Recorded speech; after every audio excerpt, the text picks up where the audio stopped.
मित्रों नमस्कार। आज हम साहित्य का एक टॉपिक लेकर आए हैं, पृथ्वीराज रासो। इस टॉपिक से बहुत सारे प्रश्न कई बार बन चुके हैं। कई बार प्रमाणिक, अप्रमाणिक और अर्ध प्रमाणिक के बारे में प्रश्न पूछा गया है। तो शुरू करते हैं इस प्रकरण को। आप वीडियो के अंत तक बने रहे।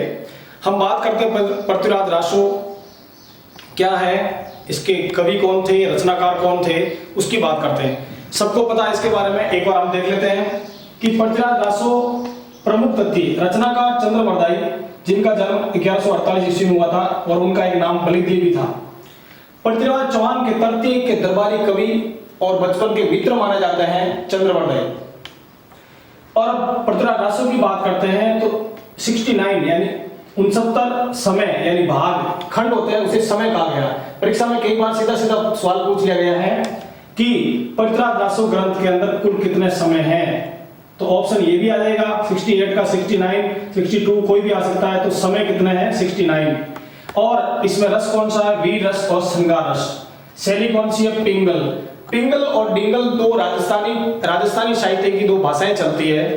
डिंगल शैली हो गई पश्चिमी राजस्थानी साहित्य की भाषा और पिंगल हो गई पूर्वी, जिसमें ब्रज भाषा का मिश्रण होता है। तो पिंगल शैली का प्रयोग हुआ इसमें और वीर रस और श्रृंगार रस का प्रयोग हुआ।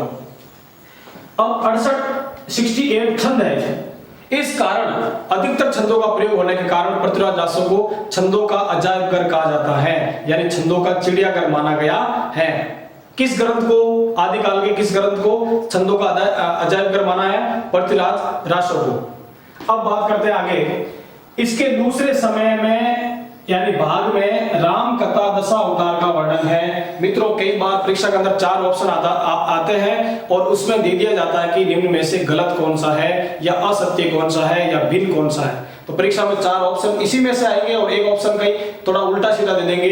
तो परीक्षा में ये सवाल भी एक पंक्ति पूछ सकते हैं कि क्या पृथ्वीराज रासो के दूसरे सर्ग के अंतर्गत दशावतार राम कथा वर्णन का वर्णन है क्या? बिल्कुल है, दूसरे सर्ग के अंदर। पृथ्वीराज रासो ग्रंथ को प्रकाश में लाने का श्रेय कर्नल जेम्स टोड को जाता है।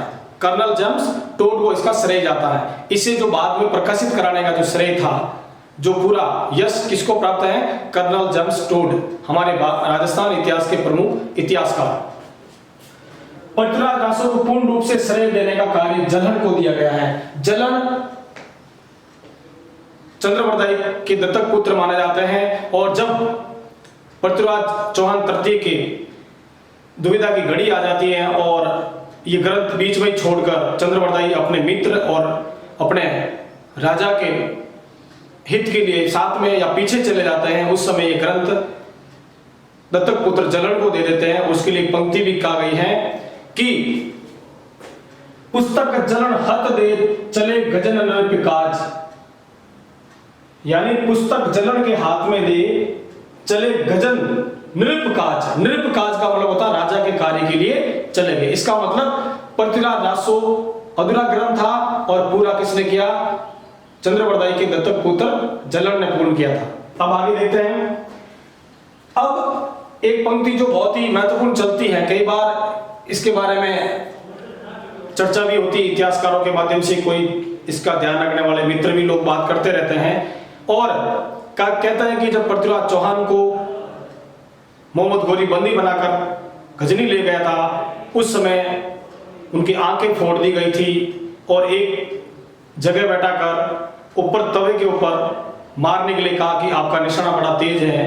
उस समय चंद्रवरदाई ने एक दोहा बोला, और क्या दोहा बोला कि 4 मास 24 गज 8 अंगुल प्रमाण, तापर सुल्तान है अब मत चुकी चौहान। 4 मास 24 गज 8 अंगुल प्रमाण, यानी चंद्रवरदाई का निशाना इतना सटीक था कि वो कवि थे और कवि के जवान से और कवि की आंखों की दृष्टि इतनी तेज थी कि जहां पर मोहम्मद गोरी इतने ऊपर ऊंचाई के आसन पर बैठा था और क्या बोला, 4 मास 24 गज और 8 अंगुल प्रमाण, तापे बैठा है सुल्तान मत चुकी चौहान। और इतनी पंक्ति सुनने पर पृथ्वीराज चौहान अपने कवि की बात समझ गए और तवे के ऊपर निशाना लगाना था और वो निशाना कहां लगाया, मोहम्मद गौरी के ऊपर कहा जाता है मोहम्मद गौरी के कंधे पे लगी, कुछ कहते हैं मोहम्मद गौरी मर गया, और कुछ और भी इतिहासकार अपनी अपनी बातें बताते हैं। तो ये जो पंक्ति है 4 मास 24 गज अष्ट अंगुल प्रमाण तापे बेटा है सुल्तान मत चुकी चौहान, ये पृथ्वीराज चौहान तथ्य के बारे में कही गई है और चंद्रवरदाई ने कही है। अब इतिहास के अंदर है। अब बहुत ही महत्वपूर्ण तथ्य आ रहा है इसके अंदर कि पृथ्वीराज रासो को और किसने क्या क्या माना है। तो पृथ्वीराज रासो को आचार्य हजारी प्रसाद द्विवेदी जी ने सुख सुखी संवाद के रूप में माना है। सुख सुखी का मतलब तोता और तोती के रूप में, यानी उसका एक वर्णन कैसे बता दिया है, सुख सुखी के रूप में। परीक्षा में सीधा सवाल आ जाएगा कि सुख सुखी के रूप में पृथ्वीराज रासो को किसने माना है, सुख सुखी के संवाद के रूप में, तो आचार्य हजारी प्रसाद द्विवेदी ने। अब बात करते हैं, आचार्य रामचंद्र शुक्ल ने इस ग्रंथ को हिंदी का प्रथम महाकाव्य कह दिया है और आदिकाल का प्रथम कवि भी मान लिया है। अब देख लीजिए क्या लिखा है। आचार्य रामचंद्र शुक्ल ने चंद्रवरदाई को हिंदी का प्रथम कवि व पृथ्वीराज रासो को हिंदी का पहला महाकाव्य माना है। अब मैं बात करता हूं बहुत महत्वपूर्ण तथ्य की जो कई बार परीक्षा के अंदर आ गया है और आता रहेगा। देख लीजिए, 1893 ईस्वी में रॉयल एशियाटिक सोसाइटी बंगाल को पत्र लिखकर वुलर ने पृथ्वीराज विजय के आधार पर पृथ्वीराज रासो के प्रकाशन पर रोक लगाई थी।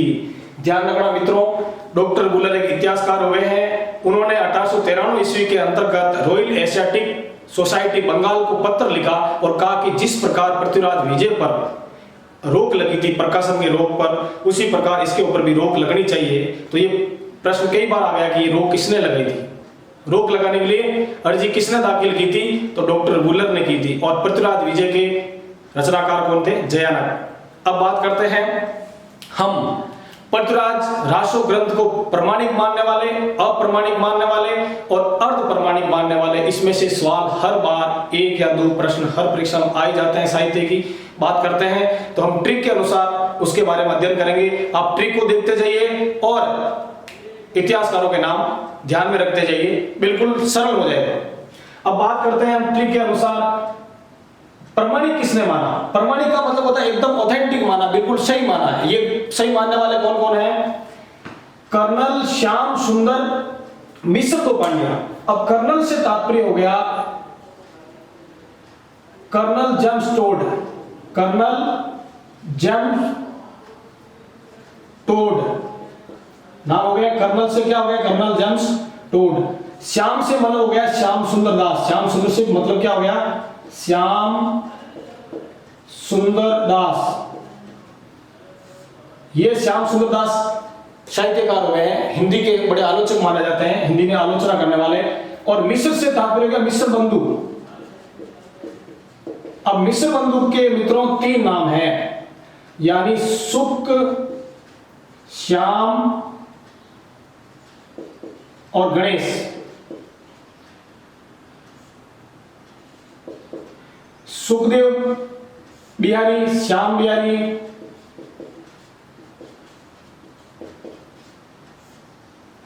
और गणेश बिहारी, ये 3 नाम मिश्र बंधु के माने जाते हैं। अब 2 पंड्या से मतलब होगा 2 पांड्य। एक तो हो गए मोहनलाल पांड्या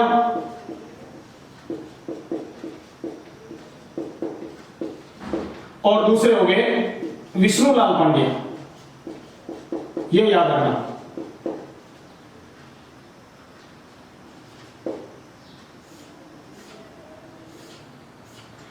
अब बात करते हैं हम हिस्ट्री को एक बार पुनः पढ़ लेते हैं कि कर्नल श्याम सुंदर मिश्र 2 पंड्या, ये 2 पंड्या। कर्नल से तात्पर्य होगा कर्नल जेम्स टोड, श्याम सुंदर से तात्पर्य होगा श्याम सुंदर दास और मिश्र से तात्पर्य हो गया मिश्र बंधु। मिश्र बंधु कितने थे, 3 थे, तीनों सगे भाई माने जाते हैं। और इन्होंने मिश्र बंधु विनोद एक साहित्य की किताब भी लिखी है, तो इनका शॉर्टकट आपको याद कर लेना, सुख श्याम गणेश, सुख श्याम गणेश। और तीनों के पीछे क्या लगा था, बिहारी, सुखदेव बिहारी, श्याम बिहारी, गणेश बिहारी, ये हो गए मिश्र बंधु। अब बात करते हैं 2 पंड्या की। 2 पंड्या कौन है, मोहनलाल पांड्या और विष्णुलाल पांड्या। समझ में आ गया, तो ये 2 पंड्या हो गए, मोहनलाल और विष्णुलाल, 2 लाल हो गए, मोहनलाल और विष्णुलाल पांड्या लगा दो। ये हो गई प्रमाणिक मानने वालों की ट्रिक। कर्नल श्याम सुंदर दास मिश्र 2 पांड्या, अब बात करते हैं अप्रमाणिक की। नाम से पता चल जाएगा और आपको याद हो जाएगा, एक बार अपना ध्यान केंद्रित करना है और इन इतिहासकारों के नाम जो दिमाग में सेट करना है। अब देखो, सुख, श्याम, गौरी, देवी, वर्मा, वुलर, बहुत ही इंपॉर्टेंट है। सुख से तात्पर्य होगा रामचंद्र शुक्ल। अप्रमाणिक मानने वाला कौन है? रामचंद्र शुक्ल। शुक्ल से मतलब क्या हो गया? शुक्ल। कौन है शुक्ल? रामचंद्र शुक्ल। श्याम से मतलब क्या हो गया? श्यामल दास। श्यामल दास ददवाड़िया, ये राजस्थान के बड़े इतिहासकार हुए हैं और इनका जन्म हुआ था भीलवाड़ा के अंतर्गत। और महात्मा गांधी के बाद अंग्रेजों ने इन्हें केसरी हिंद की उपाधि दी थी। ये मेवाड़ की सेना के सेनापति भी रहे हैं और गौरीचंद हीराचंद ओझा के शिष्य गुरु भी रहे हैं। उसी प्रकार श्याम हो गया। अब गौरी, गौरी से मतलब हो गया गौरीचंद, गौरीशंकर, हीराचंद ओझा,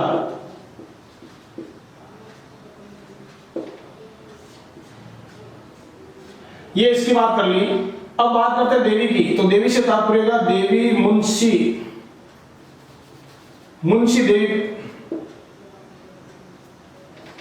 देवी प्रसाद मुंशी।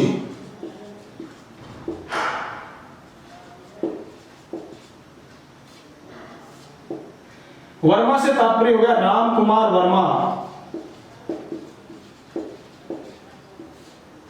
और वुलर से तात्पर्य हो गया डॉक्टर वुलर, वही वुलर जिन्होंने इसके प्रकाशन पर रोक लगाई थी। मित्रों एक बार और वापस देख लेते हैं। सुख, श्याम, गौरी देवी, याद क्या करना? सुख, श्याम, गौरी देवी, वर्मा, वुलर। सुख, श्याम, गौरी देवी, वर्मा, वुलर। सुख से तात्पर्य होगा रामचंद्र शुक्ल, श्याम से तात्पर्य होगा श्यामल दास। देखो यहां जो श्याम सुंदर था वो पूरा लिख दिया हमने। श्याम सुंदर से तात्पर्य क्या हो गया? श्याम सुंदर दास। और यहाँ पर जो है ना श्यामल दास ददवाड़िया, वो हो गए श्याम से श्यामल दास, जो राजस्थान के कवि माने जाते हैं। और गौरी से तात्पर्य होगा गौरी शंकर हीराचंद ओझा। देवी से तात्पर्य होगा देवी प्रसाद मुंशी। वर्मा से तात्पर्य हो गया राम कुमार वर्मा। और वुलर से तात्पर्य होगा डॉक्टर वुलर। ये क्या है? ये पृथ्वीराज रासो को अप्रमाणिक मानते हैं। हो गया यार। अब देखते हैं अर्ध प्रमाणिक कौन कौन मानते हैं कि आधा प्रमाण सही है और आधा प्रमाण इसका गलत माना गया। ये मानने वाला कौन है? हर्ष मुनि 10 अगर। हर्ष से तात्पर्य हो गया हजारी प्रसाद, हजारी प्रसाद द्विवेदी। और इसके अंदर स आ रहा है तो स से कर दो सुनीति कुमार चटर्जी। याद रखना, सुनीति कुमार चटर्जी। मुनि से तात्पर्य हो गया मुन्नी जिन विजय, मुन्नी जिन विजय। अब अनेक अनेक प्रकार की ट्रिक बनती है, हमने अलग ट्रिक बनाई है, उसके अनुसार आप याद कर लेना। 10 से तात्पर्य हो गया दशरथ शर्मा। और अगर से तात्पर्य हो गया अगर चंद नाटा।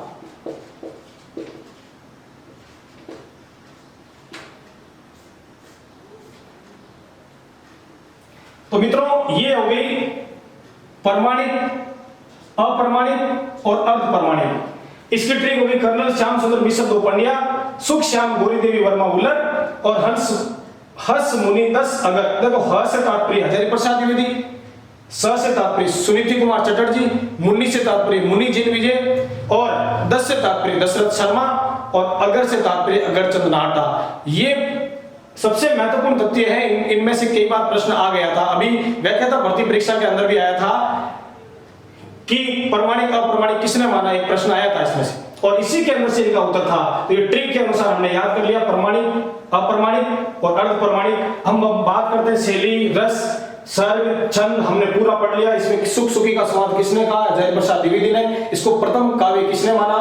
आचार्य रामचंद्र शुक्ल ने। 1893 ईस्वी में पृथ्वीराज विजय को आधार मानकर रॉयल एशियाटिक बंगाल के अंतर्गत रिट लगाकर, याचिका लगाकर इस पर प्रकाशन पर रोक लगाने की मांग किसने की थी? डॉक्टर वुलर ने। तो मित्रों ये हो गया अपना विशेष टॉपिक, आप इसको याद कीजिए और इसमें से एक सवाल भी कहीं बढ़ने वाला जो होगा वो बाहर नहीं जाएगा, देख लीजिए और वीडियो पूरा देखिए। शुक्रिया।